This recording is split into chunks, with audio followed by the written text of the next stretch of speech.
Добрый день, дорогие слушатели. Это последний блок нашего курса, который называется «Секреты номадов Дэшта Кипчака». В первом блоке мы уже говорили о системе родства, об основах кочевой коммуны и о трайбализме. Во втором блоке вы прослушали лекции об этногенетических историях казахов, кыргызов, каракалпаков, нагайцев и узбеков. И в третьем блоке мы поговорим о женском мире. У нас будет две лекции. В первой мы поговорим о женском патриархальной системе родства казахов-кочевников, о различных периодах жизни женщины, о социальных ролях, о традиционной системе. И во второй лекции мы поговорим о женских правах казашек-кочевниц, основываясь на письменных и исторических источниках, о смене парадигмы образа женщины в Советском Союзе, в советское время, да, о равноправии, об образе женщины в постсоветском медиа, скажем так, нетрадиционалистского толка. Здесь мы, конечно, будем больше говорить о теории и о женском феминизме. Итак, приступим. Сегодняшняя наша лекция называется «Женщины и женское в патриархальной системе родства казахов-кочевников». И данные, на которых построена эта лекция, получены мной на полевых исследованиях, проведенных в сельской местности в Юго-Восточном Казахстане с 2016 по 2018 год.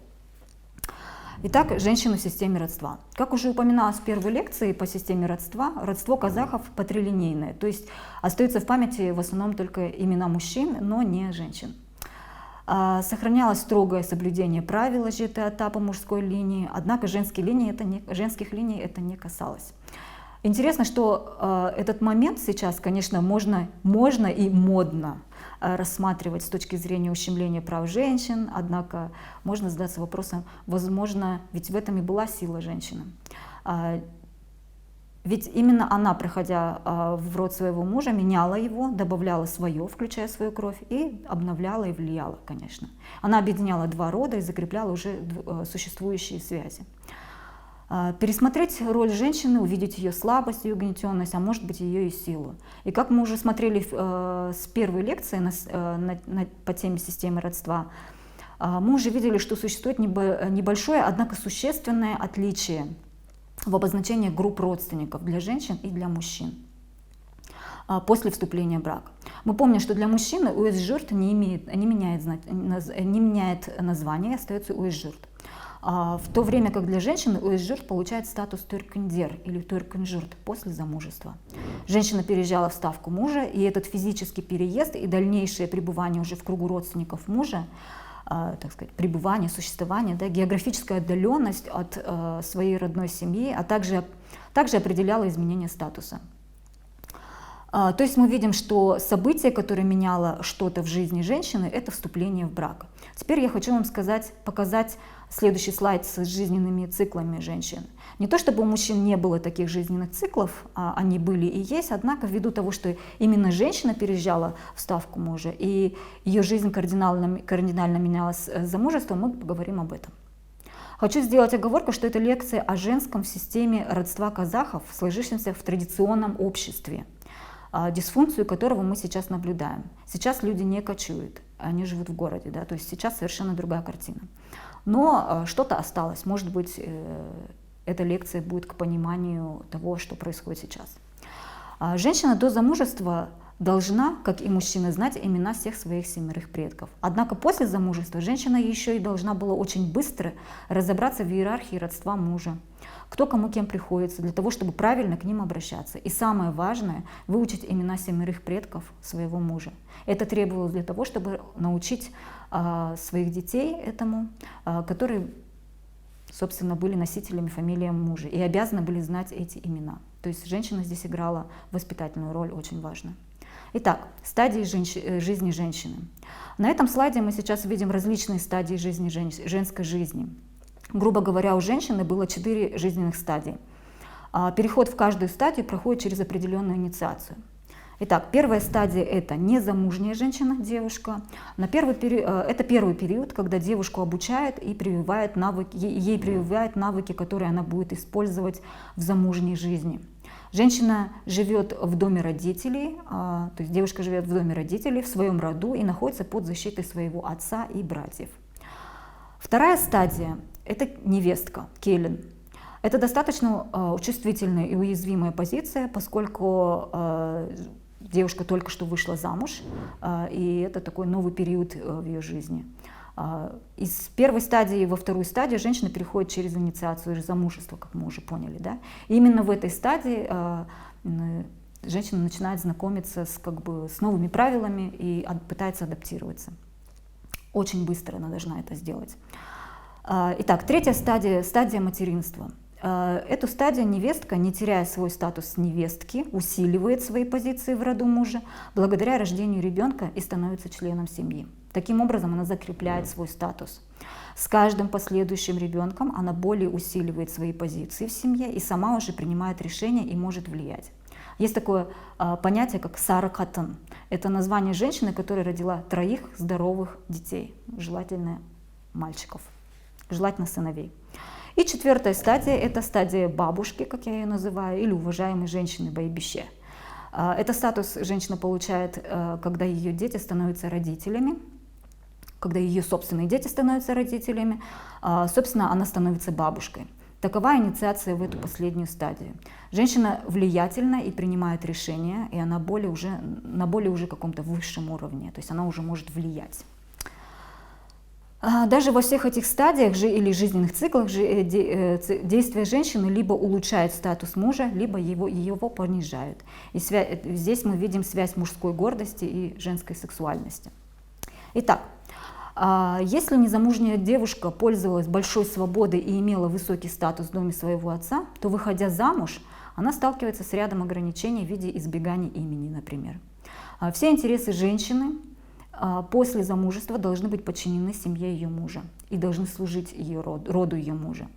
С правовой точки зрения можно согласиться с этим, да. Однако, рассматривая роль женщины-кочевницы как служанки в доме ее мужа, наверное, это уж слишком такой западнический взгляд. Конечно же, как мы будем говорить об этом неоднократно сегодня, в сегодняшней и последующей лекции, многое зависело от личных качеств женщины и условий, в которых она попадает, и также немаловажно ее происхождение, то есть класс.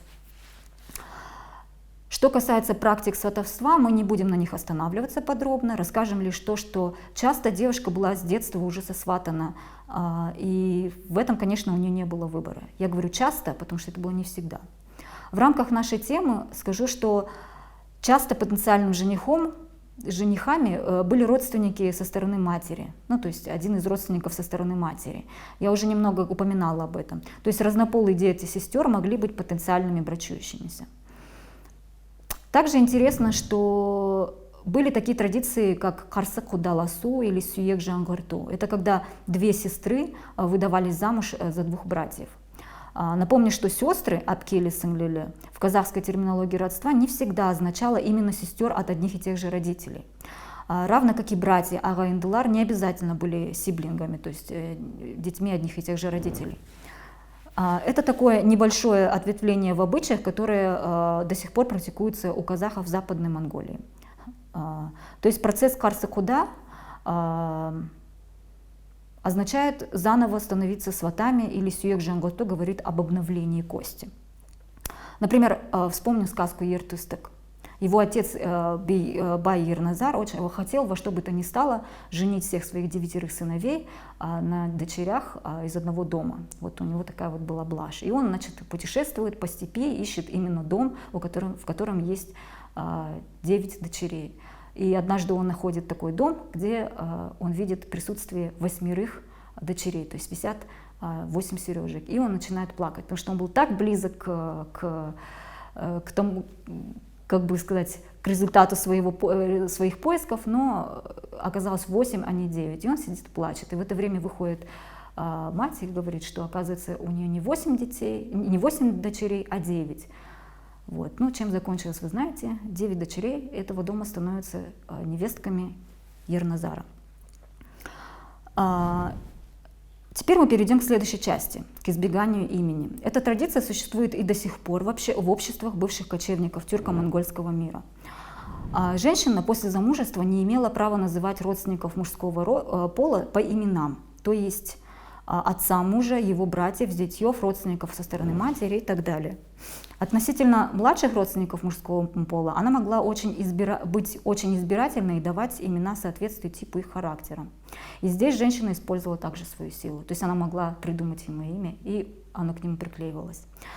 В некоторых регионах женщина не могла произносить слова, которые являлись однокоренными с именем, например, отца ее мужа. Например, если отца мужа звали Базарбай, то она не могла говорить, что она идет на базар. Она должна была придумать какое-то другое слово. Ну, и эта традиция до сих пор существует, и это практикуется в некоторых частях Казахстана.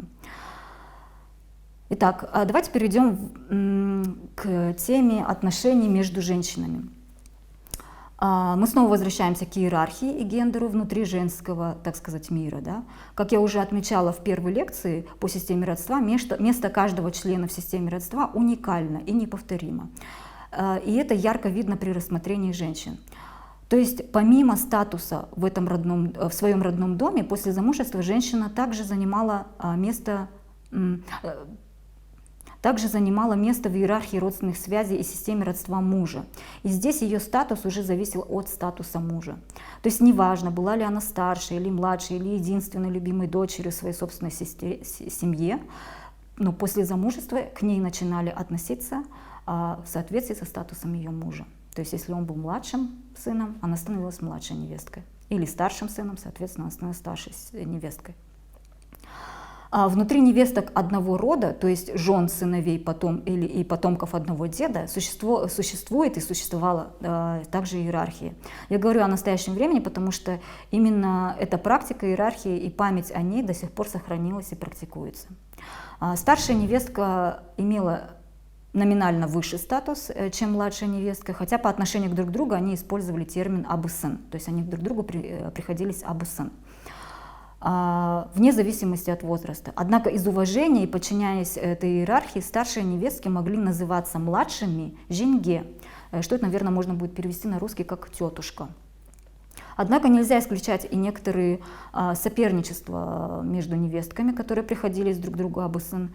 Самый, наверное, главный капитал, конечно, был это способность рождения детей, а именно сыновей. То есть чем больше у тебя сыновей, тем, соответственно, у тебя появлялось больше социального капитала. То есть та, у которой были сыновья, могла рассчитывать на укрепление своего статуса, так как именно ее сыновья были и являлись продолжителями рода, носителями фамилии. Существовало также ритуальное материнство, когда женщины могли брать на себя ответственность не только за своих детей. Ближе всего, наверное, в русском языке это будет звучать как крестная мать. Однако кындык-шеше, именно так называется такое ритуальное материнство, да, имеет более широкое, наверное, значение. Это та женщина, которая брала дополнительную заботу о ребенке, помимо его родной матери, и помогала при рождении. То есть кындык-шеше, она также исполняла роль и повитухи, ведь кындык по-казахски означает пуповина. То есть это та мать, та женщина, которая находится рядом со времен перерезания пуповины, либо она является именно той, которая и перерезала пуповину.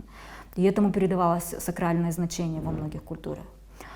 Сегодня кындык-шеше исполняет скорее социальную роль, и это можно было бы, да, как я уже говорила, назвать, скорее всего, как крестной матерью. Вот. Итак, давайте сделаем выводы небольшие. Что мы узнали из этой лекции? Мы узнали о том, что несмотря на то, что в генеалогии казахской системы родства существуют только имена мужчин, и женщина является тоже важным фактором, но женщина является также тоже важным фактором. И также влияет на процессы воспитания нового поколения, которые будут продолжать традиции. Мы говорили о циклах женщины, о жизни женщины и о том, насколько был важен брак, так как он являлся первой и главной инициацией в жизнь, так сказать, настоящей казахской женщины. В следующей заключительной лекции мы поговорим о том, как традиционная роль женщины изменилась с приходом советской власти и какова она сейчас. Спасибо.